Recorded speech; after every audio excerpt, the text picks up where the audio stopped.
आज 22 मार्च पासून IPLच्या 18व्या मोसमातील पहिला सामना गतविजेता KKR व RCB संघात कोलकाता येथील ईडन गार्डनवर खेळवण्यात येण्याचे निश्चित होते।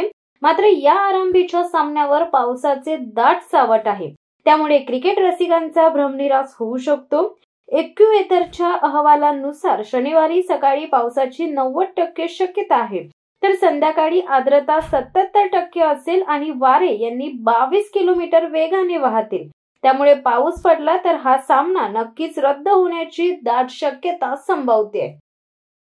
शिवसत्ता टाइम्ससाठी देवेंद्र मोरे, मुंबई।